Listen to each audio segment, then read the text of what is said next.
अस्सलामु अलैकुम वरहमतुल्लाहि वबरकातुहू।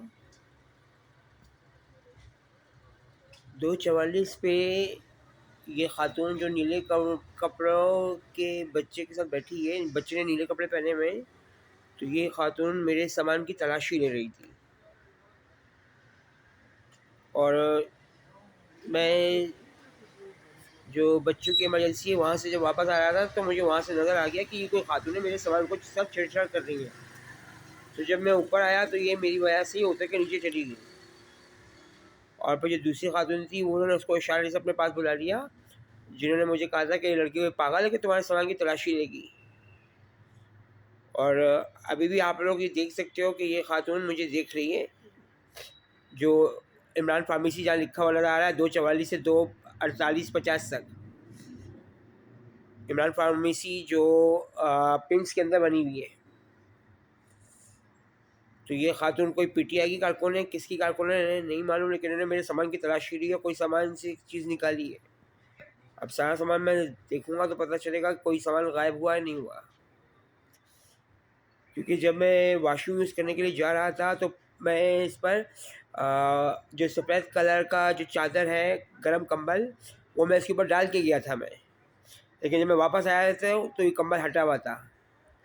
और फिर ये जो दूसरी खातून जो दूसरी वीडियो में मेरे पास से गुजर रही हैं और जिसमें मैं बात कर रहा हूँ कि हम सब खातून जो थी ये मेरे सामान के साथ छेड़छाड़ कर रही थी। तो पीटीआई और टीटीपी वाले ये हरकतें कर रहे हैं। और दूसरी बात, 10 से 11 सेकंड का एक क्लिप मैंने बनाया था होटल के अंदर। तो ये बंदा जो था ये कोई अफगानी है शायद और पीटीआई टीटीपी का है, क्योंकि मुझे गुस्से से देख रहा था कि मैंने सुबह जिस होटल में मैं सुबह नाश्ता करता हूँ, बच्चों की जो गायनी है वहाँ पर, उसके साथ जो न्यू एमरजेंसी जो बनाया गया है बच्चों की, तो वहाँ पर जो होटल है उस होटल के अंदर का जो वेटर है पठान, तो उसका एक कज़न जो है, कज़न है भाई है कौन है, वो होली फैमिली अस्पताल में भी होता है। तो वो बंदा इससे मिलने आया था। और ये बंदा जिसकी मैंने 11 सेकंड की क्लिप वीडियो बनाई है, यूट्यूब शॉर्ट बनाया है, तो ये मुझे गुस्से से देख रहा था, मेरी तरफ देख के सर हिला रहा था यूँ, अच्छा तू है। अब ये नहीं मालूम ये पीटीआई का है टीटीपी का है, अभी जो है ना एजेंसी का काम बनता है। क्योंकि इमरान खान यहूदी ने इनको सिवाय तबाही और बर्बादी की और कुछ नहीं सिखाया।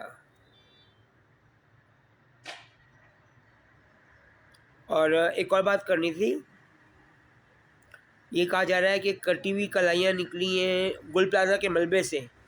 तो कोई भी इंसान अगर आग में जलता है तो उसकी कलाई नहीं कटती, कलाई और हाथ कैसे कट गए? यानी कि ये किसी ने जानबूझ की हरकत की है कि इन लोगों के हाथ काटे गए।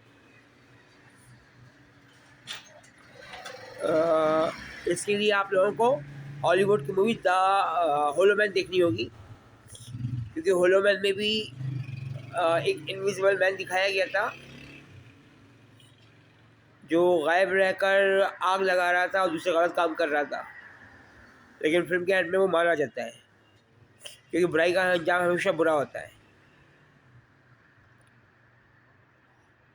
तो एजेंसियों को इस हवाले से तहकीकात करनी चाहिए, या मेरा ख्याल है कि आर्मी चीफ खुद पाक फौज की ISI से तहकीकात करवाएं, पूरे गुल प्लाजा के आसपास की सारी कैमरों की फुटेजेस को गौर फिक्र से देखा जाए कि कौन सा रक्शे वाला, कौन सा बाइक वाला अपना काम करके वहाँ से तेज़ी से निकला है। सारी गाड़ियों के नंबर्स, बाइकों के नंबर्स, रक्षों के नंबर, सुजुकी के नंबर चेक किए जाए। और गुल प्लाजा का जो फर्श है उस पर शायद शतरंज बनी हुई थी, जहाँ तक मुझे याद है। तो एजेंसी से दरख्वास्त है कि वो इस बात को भी चेक कर लें, क्योंकि जब मैं इनके पास गया था तो मैंने इनसे कहा था कि देखो आप लोगों की इसमें शतरंज बनी हुई है, शतरंज मुसलमानों पे हराम है। और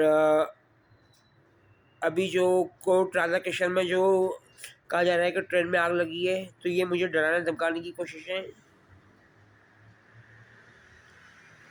ताकि मैं लाहौर का रुख ना कर सकूँ। तो इस वाले से गौर फिक्र कर लीजिएगा, बड़ी मेहरबानी होगी आप लोगों की। अल्लाह ताला उम्मत मुस्लिमा को अपनी पनाह में रहमत में हिफाजत में रखे। और दूसरे मतलब कि बेगुनाह मर्द औरतों बच्चों बूढ़ों को भी। आमीन या रब्बुल आलमीन अर्हमर राहिमीन।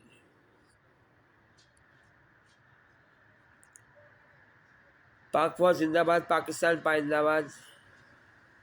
और जो लोग गुल प्लाजा में बेगुनाह कत्ल हुए हैं वो शहीद कहलाएंगे, क्योंकि वो अपनी मर्जी से आग में नहीं जले, उन्हें जलाया गया है। और ये काम पीटीआई और टीटीपी के सिवा कोई नहीं कर सकती। तो पाक फौज को चाहिए कि खुद इस पर एक्शन ले, बड़ी मेहरबानी होगी आपकी। अल्लाह ताला उम्मत मुस्लिमा को अपनी पनाह में रहमत में हिफाजत में रखे, और दूसरे मतलब आपके बेगुनाह मर्द और तो बच्चों बूढ़ों को भी। आमीन या रब्बुल आलमीन अर्हमर राहिमीन। दिल बहुत दुखा हुआ है। अल्लाह हाफिज़।